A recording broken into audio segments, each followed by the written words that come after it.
Il y a des précédents historiques. Je crois que le truc le plus important, ce sont les manipulations du climat qui ont été faites au Vietnam pour jouer sur la date d'avancement de la mousson. Ça, c'est un truc, c'est factuel, il n'y a pas de problème, quoi. Un article du New York Times dévoile l'intervention des faiseurs de pluie au Vietnam.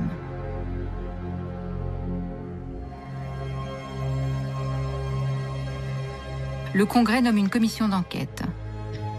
Le Sénat découvre que l'opération Popeye a été programmée depuis la Thaïlande, sur le Laos, le Vietnam et le Cambodge, parrainée par le secrétaire d'État Henry Kissinger et la CIA sans aucun ordre de mission officiel.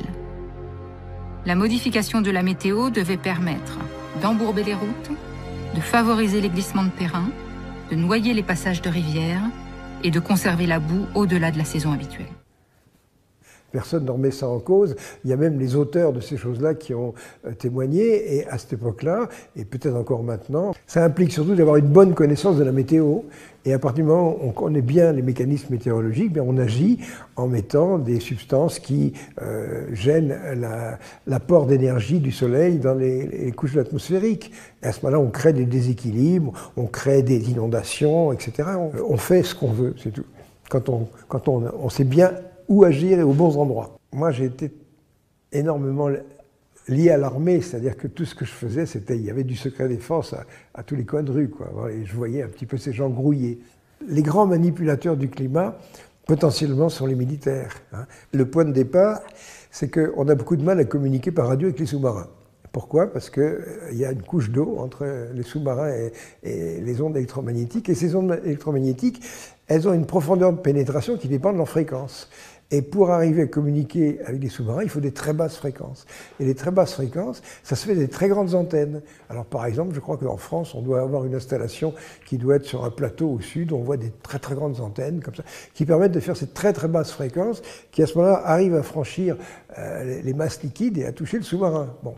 Mais il y a une autre solution qui consistait à utiliser l'ionosphère. Alors l'ionosphère, c'est les couches de la haute atmosphère qui sont à 80 km d'altitude, et ARP, c'est comme ça que ça fonctionne. ARP, vous avez toute une batterie d'émetteurs de micro-ondes qui agissent sur cette ionosphère et qui l'ionisent. Et alors, il y a une chose, c'est qu'on peut à ce moment-là créer une ionisation, désionisation à très très basse fréquence, en faisant osciller une masse de plasma qui fait des dizaines de kilomètres de largeur et qui à ce moment-là oscille lentement. Et ça, c'est vraiment le vecteur pour communiquer avec les sous-marins à très grande distance. Puis alors après, on s'est aperçu d'autre chose, c'est qu'on pouvait, avec deux pinceaux de micro-ondes, en les croisant en haute atmosphère, faire une surface gauche ionisée, qui à ce moment-là peut servir de réflecteur.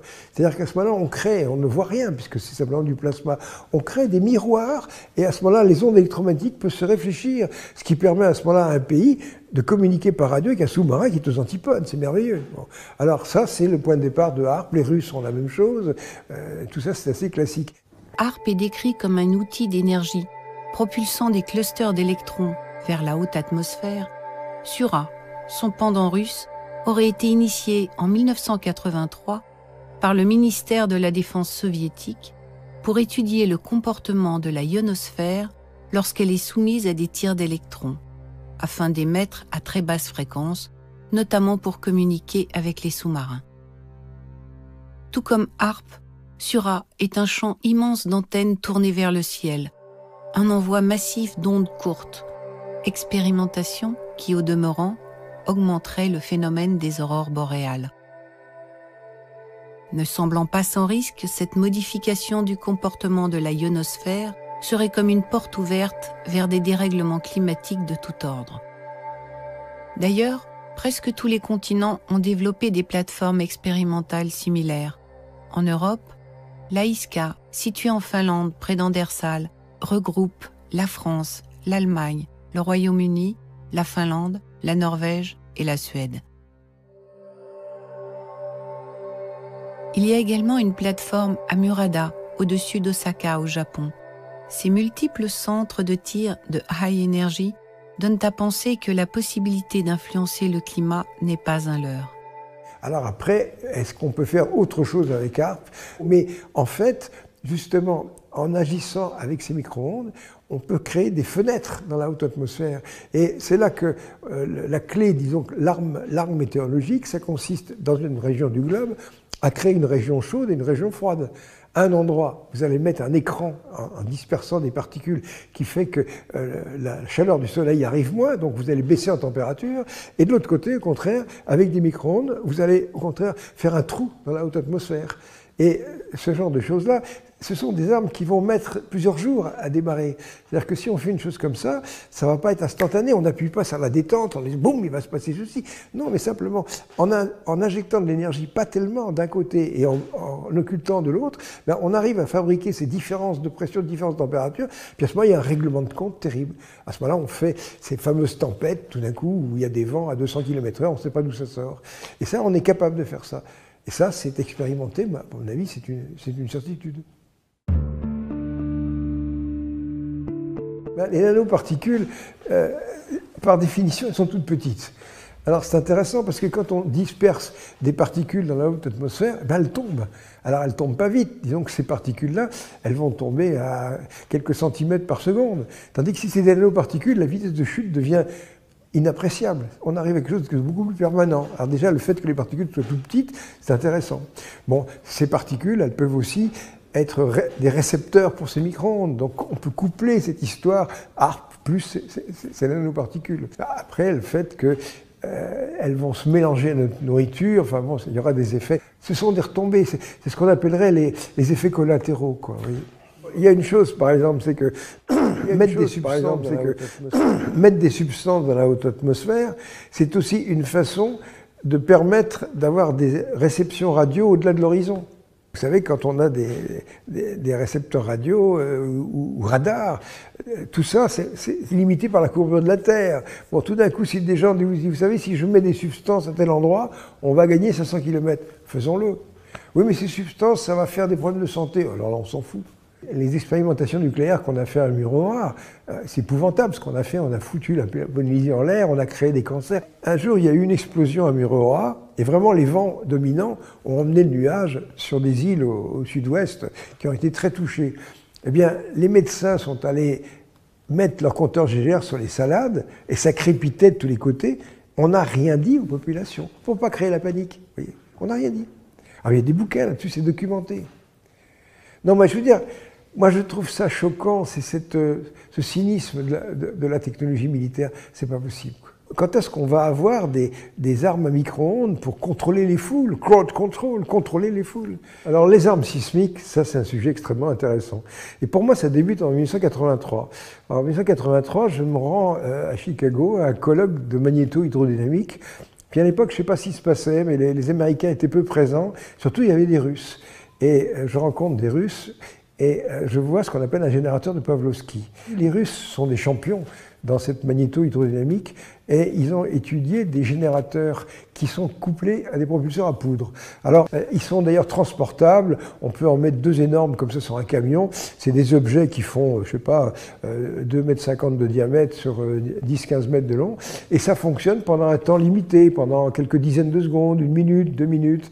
Et à ce moment-là, autour, il y a des choses qui ressemblent à des camemberts, qui sont des bobinages magnétiques, et ça marche par auto-excitation. Je ne vais pas rentrer dans le détail de ce genre de choses-là, mais disons qu'on a des installations qui sont capables de produire des puissance électrique de dizaines de mégawatts, 10, 20, 30 mégawatts comme ça. Et avec ces 30 mégawatts, on peut faire des tas de choses très intéressantes. Alors par exemple, comment fonctionne une arme sismique? Ben, c'est les Russes qui ont développé ça. Ils ont ces espèces d'énormes camions avec des roues gigantesques qui permettent d'aller dans des terrains tout à fait accidentés. Puis à ce moment-là, à côté, il y a un derrick sur le camion, un derrick d'une dizaine de mètres. Pourquoi? Pour faire un trou dans le sol. Pas pour aller mettre des tubes pour prélever de l'eau ou un truc comme ça, non, pour mettre des tiges simplement. Ces tiges, c'est des électrodes. Et ces électrodes, ben, on va en mettre à un endroit, puis à un autre endroit. Et en dessous, il y a une nappe phréatique, une rivière souterraine, simplement si c'est humide. Et à ce moment-là, avec le générateur, on fait passer des milliers d'ampères dans ces tiges, et dans la nappe phréatique, on va créer une ébullition, on va créer de la vapeur. Et vous imaginez, il y a un vérin extraordinaire. Donc imaginez une couche comme ça, où à 150 mètres, 200 mètres, peu importe de profondeur, il y a une nappe phréatique, on va faire effort sur ce truc-là. On va créer même des mouvements qui sont très faibles, mais si on est dans une zone où il y a une tension, vous savez, les tremblements de terre, ça existe, comme par exemple dans la faille de Sant'Andrea, vous avez une faille et vous avez deux couches de roches qui demandent qu'à glisser, et tac. Et à ce moment-là, le mécanisme, ça évoque le revolver. Le revolver, vous avez une énergie très faible pour appuyer sur une détente. Et là, c'est pareil. On développe des mégawatts, bon, mais c'est rien du tout à côté de ce qu'on va déclencher. Donc, on peut déclencher un séisme. Alors ça, c'est fantastique parce que quand vous déclenchez un séisme, si c'est une faille, éventuellement, les dégâts vont se faire à 300 km. Parce que ça se propage, vous voyez. J'ai été au courant de ce genre de choses-là dès les années 80. Après, ça commence un petit peu à venir. Mais quand on parle de ça, on est conspirationniste. Comment est-ce possible que des scientifiques, que la technique peut utiliser faire ça? Mais c'est exact. L'armée, c'est son métier de tuer les gens. Et en plus, si on lui propose de le faire en toute discrétion, c'est extraordinaire. Voilà. Alors des armes bactériologiques, des armes météorologiques, des armes sismiques, il y a toute la panoplie, quoi. Et les armes cancérigènes. Alors, est-ce qu'on peut faire des choses comme ça? C'est la même chose que de créer des épidémies. Bon, moi, je me rappelle, il y a une trentaine d'années, moi, je m'étais intéressé à la possibilité d'agir sur le virus du sida à l'intérieur des lymphocytes T4 en agissant avec des micro-ondes pulsées, des micro-ondes à 3 GHz, pulsées en très basse fréquence. Et à ce moment-là, on sait depuis très longtemps que l'ADN est 400 fois plus absorbant que l'eau. Donc si on arrive à une fréquence de résonance très pointue, on arriverait à briser des ARN de virus. Et à ce moment-là, un monsieur qui faisait un peu l'intermédiaire entre moi et les militaires, qui s'appelait Gilbert Payan, il est décédé maintenant, il m'a amené un beau document qui s'appelait Évocation des cancers. Évocation des cancers, c'est un truc qui émanait de la recherche militaire française, une recherche axée sur la création d'armes cancérigènes. Alors vous voyez, si on est capable de créer des armes cancérigènes, on est capable de faire n'importe quoi. Le climat, n'importe quoi. Alors, en 1875, moi j'ai des tuyaux comme quoi les Américains sont en train de développer des lasers très puissants. Et c'est vrai que les lasers, c'est né dans les années 60, dans les laboratoires. Moi j'ai vu les premiers lasers, avec des petits rayons lumineux, on mettait son doigt devant. Puis alors après, la puissance des lasers a augmenté. Quand je suis allé à Livermore en 76, j'étais le premier non-américain à voir les lasers d'1 terawatt. Donc c'est là tout d'un coup qu'on s'aperçoit qu'il y a une capacité de faire des lasers de très grande puissance. Alors soit c'est des lasers en continu, soit c'est des lasers en impulsion. Alors après la palette est extrêmement vaste, que ce soit du côté américain et surtout du côté russe. Donc à ce moment-là, on est capable de faire des lasers. Les armes énergisées, c'est des lasers, c'est des armes à particules, des armes à micro-ondes, tout ce qu'on veut. Mais simplement, on peut transporter de l'énergie à très grande distance. C'est vrai que les armes anti-satellites, on a un truc qui va tirer sur un autre satellite, il y a des milliers de kilomètres. Alors des milliers de kilomètres, un satellite, ça a une taille d'1 mètre, quoi. Alors arriver à une précision d'1 mètre sur 1000 km, mais ça c'est un micro-radian. Savez-vous quelle est la précision d'un télescope terrestre? Non, un micro-radian. Pas de problème. Les astronomes font des visées de ce genre. Il y avait un scepticisme absolu. Comment on pouvait tirer sur une pièce de monnaie à 500 mètres? Pas de problème. Ça envoie un rayonnement, quoi. Alors, ça peut être quelque chose de... Pendant un certain temps, on arrive à chauffer, ou ça peut être un pacte, mais il y a surtout des choses qui intéressent beaucoup les militaires. Ce sont les armes à rayons gamma. Parce que les lasers, on sait faire des lasers qui fonctionnent dans l'infrarouge, on sait faire des lasers ultraviolets, dans les couleurs, mais après, on peut aussi envisager des lasers à rayons X, et puis après, des lasers à rayons gamma. Alors, si on sait faire des lasers à rayons gamma, eh bien, quand on frappe une cible à rayons gamma, on fait des réactions nucléaires à l'intérieur, oui. C'est vraiment le rayon des intégrateurs. Alors, quand vous me dites jusqu'où ça va, eh bien, ça va jusqu'au rayon des intégrateurs. Bon, est-ce que c'est opérationnel? Je ne sais pas, mais ça le sera fatalement. On saura faire des choses comme ça. Alors, maintenant, est-ce qu'on sait faire des lasers à rayons gamma? Oh là là, mais c'est des choses qui sont dans le secret défense le plus absolu, vous voyez. Mais enfin bon, ces armes à diriger, alors qu'est-ce que ça fait? Eh bien, évidemment, on peut assoler des choses, créer de la chaleur, on peut aussi créer des maladies. Quand vous avez un four à micro-ondes, un four à micro-ondes, ça a été lancé par la firme Raytheon américaine. Là-dedans, il y a un klystron. Et si vous regardez vos fenêtres de four à micro-ondes, vous verrez qu'il y a un petit grillage comme ça.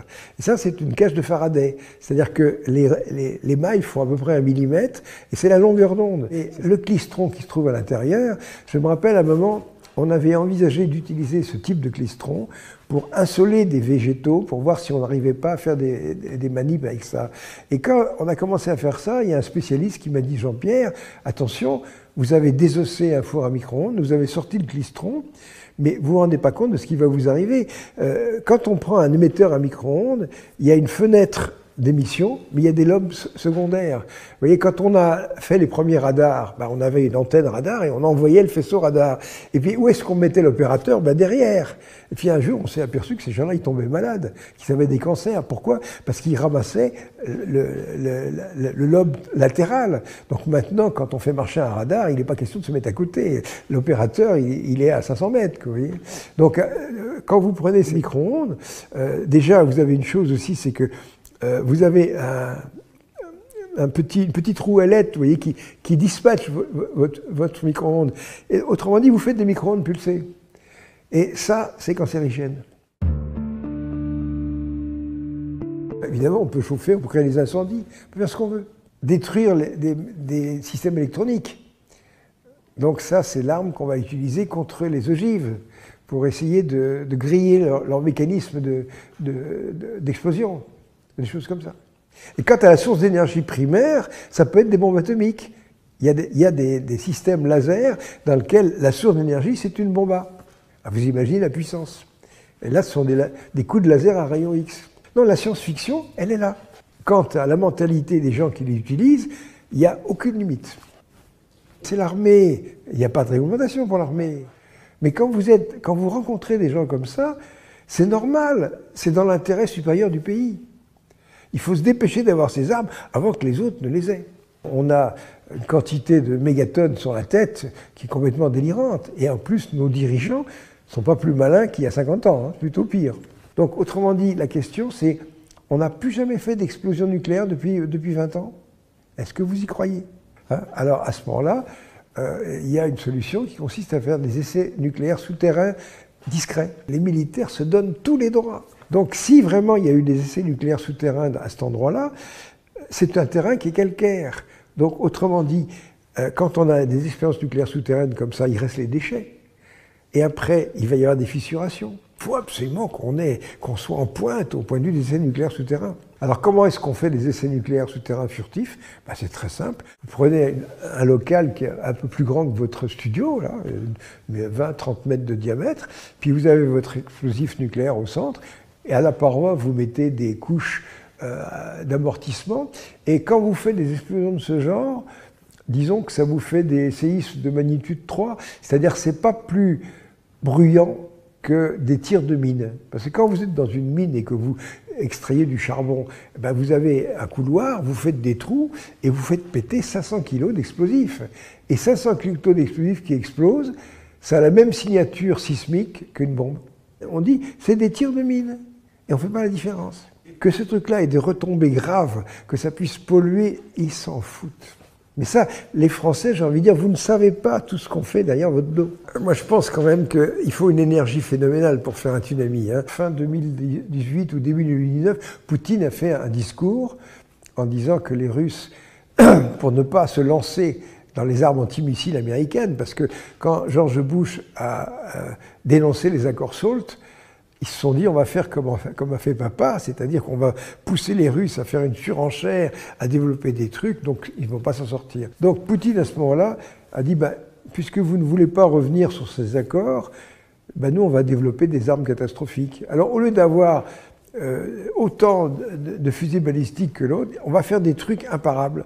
Et ces trucs imparables, par exemple, il y a un sous-marin qui se balade à 1000 ou 1500 mètres de fond, qui va à très grande vitesse, qui est propulsé par l'énergie nucléaire. C'est un drone, si on veut. Et là-dedans, ça va être des bombes de 100 ou 150 mégatonnes. Et ça, vous mettez ça devant une côte américaine, vous faites une vague de 500 mètres de haut. Est-ce qu'on peut faire un tsunami? Oui. Ça devient complètement anonyme, justement, c'est l'arme discrète. On peut se poser la question, pourquoi on a une technologie? Vous savez, pour les spécialistes de l'évolution, il y a un mot qui s'appelle l'hypertélie. L'hypertélie, c'est un dépassement de finalité. Il y a des animaux, ils ont des attributs, tout d'un coup, c'est un handicap pour eux. Hein. Voilà, le tigre à dents de sable, il a des dents qui sont tellement poussées qu'il ne peut plus arriver à mordre. Après, vous voyez, ça ne va pas. Bon, nous, c'est pareil. On a développé des technologies. Maintenant, est-ce que vraiment les armes nucléaires, c'est monstrueux, hein? Alors on peut se dire, mais pourquoi on a fait ça? Moi, je pense que c'est l'énergie qu'il faut pour faire des voyages interstellaires. Et nous sommes arrivés à un stade où la suite historique logique, c'est les voyages interstellaires. Et ça fait partie de l'évolution de toutes les planètes, y compris la nôtre, étendre son champ relationnel en se complexifiant. Et ça, c'est la phénoménologie du vivant.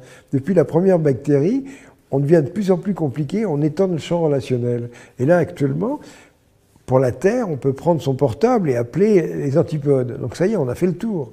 Alors, est-ce que ça s'arrête? Non, si ça ne s'arrête pas, c'est interstellaire. Moi, je suis finaliste, disons. Hein. Je pense que l'évolution a un sens, ce n'est pas le hasard comme ça, aveugle. Bon, eh bien, toutes les planètes arrivent à un stade où elles ont cette capacité technologique, mais chez nous, la maturité n'est pas au rendez-vous. Imaginez qu'on franchisse cette espèce de virage à la corde où on ne s'annihile pas complètement et qu'on arrive à résoudre les problèmes de la Terre, on s'apercevrait qu'après avoir fait un pic, la démographie va descendre. Simplement que la démographie, elle se stabilise toute seule à partir du moment où les gens vivent bien, c'est tout.